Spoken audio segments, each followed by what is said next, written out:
That's so good to hear you say that, actually, David. I've been telling people that for months now, that like we are a biological computer. We function on electromagnetism. That is how all of our bodily functions take place. All of our thought processes, everything is electromagnetism. And they don't give people $700 mobile phones on a $1 plan because they like you to have expensive technology. Exactly. They do it because they want you to have the mobile phone so that you are in this electromagnetic soup that we're swimming around in. It's doing major, major damage. And things like Codex and the electromagnetism and what they're doing to the food, we've got a lot of people sitting around saying, look, there's going to be martial law, there's going to be revolutions, there's going to be riots, and meanwhile, they're slipping all of this in under the carpet unnoticed to people, and it is the most dangerous thing of all, I believe. Yes, because, as you rightly say, you know, if you can access people chemically and electrically, you are affecting them emotionally and mentally in terms of their perceptions and their thoughts, as well as physically. I mean, 2 or 3 years ago in Britain, there was a lady who was in institutions basically for 40 years for clinical depression. And if you'd have said to that person, who are you? She'd have said, I'm a clinical depressive. After 40 years, someone said to her, can you think of anything that happened around the time that this just came on? Because it came on very suddenly. And she said, the only thing I could think of, she said, is I had 19 tooth fillings with mercury. She was advised to go and get the mercury fillings taken out and go on a mercury detox program, which she did, and the clinical depression of 40 years disappeared, never to return. This was in all the national newspapers 2, 3, 4 years ago now. So if you can access people electrically and chemically, you can literally change their personality because of the way emotion manifests electrically, energetically, and chemically, and so does thought. Oh, absolutely, absolutely. I've got in one of my films I showed a test they used with a cat where they put a microchip on its head and they changed the emotions of the cat simply by changing the frequency of the going through the microchip. You know, it's amazing what they can do. So I don't know why people think that these getting yourself chipped is, oh, well, they can't harm you if they can put a microchip in. But they can literally control your emotions and your thoughts and everything about you by putting a microchip in you. It's like hardwiring a virus into a biological computer. This is something that is, in the end, probably the most important thing of all, because what they want is a structure in which they have a world government which would take all the major decisions in the world for every country, a world central bank that will dictate global finance to every country, and that's what fundamentally this credit and financial crash is all about, creating the problem to justify that. And this $500 billion they've decided at the G20 summit to give to the IMF has turned the IMF into a de facto world central bank, and that's just a stepping stone, totalitarian tiptoe to the fully fledged, fully named world central bank. They want a world currency which would replace all other currencies and would only be electronic, and of course there's fundamental implications for freedom there, because if you go into a store now and you hand over electronic money, a credit card, and the computer says no, you can still pay cash. When there's no cash, the computer decides if you eat. And they want and this is the other point which we're just talking about, they want a microchipped population connected to a global computer. And the positioning satellite system. And they are going to justify it by having your medical details. So if you're ever in an accident or whatever, your medical details are available immediately on the chip.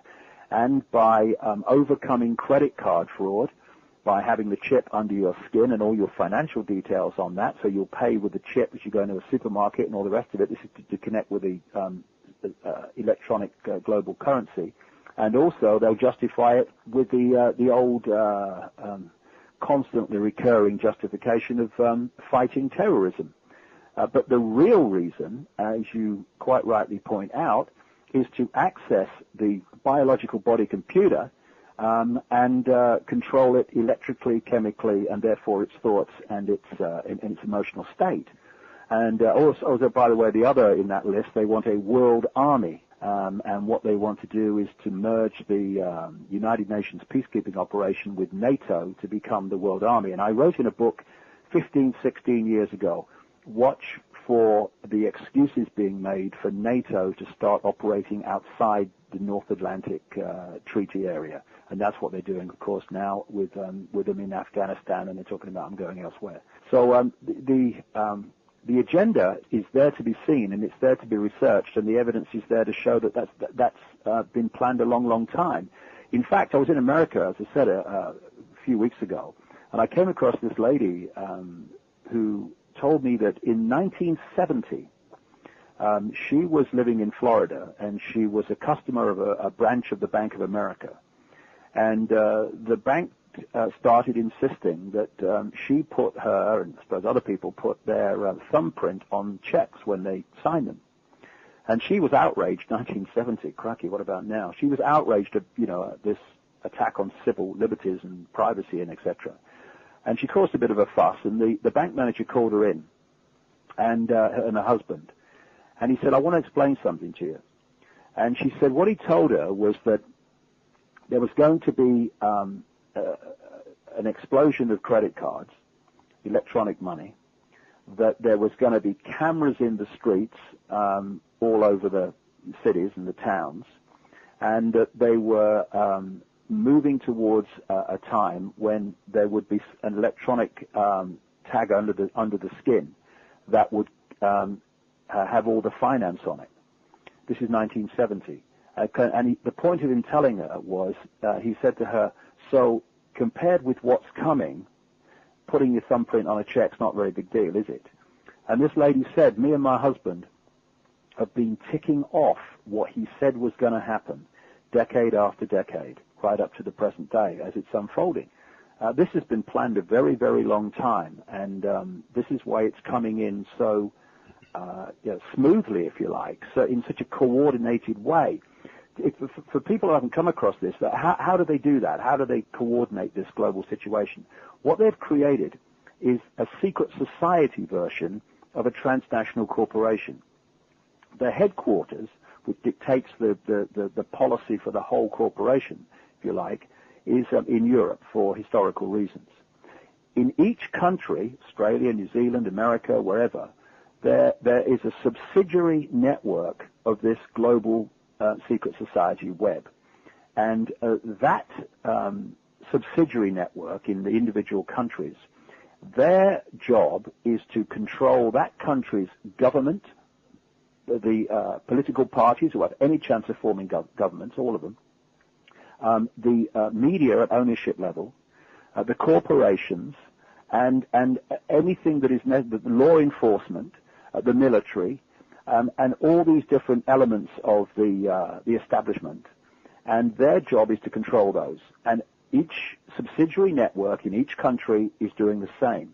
So when the headquarters in Europe says, okay, this is the agenda, this is what's going to happen now, these networks then go to work in response to that, and suddenly you see the same things happening in country after country all over the world at the same time. And it's like the response to this economic crisis.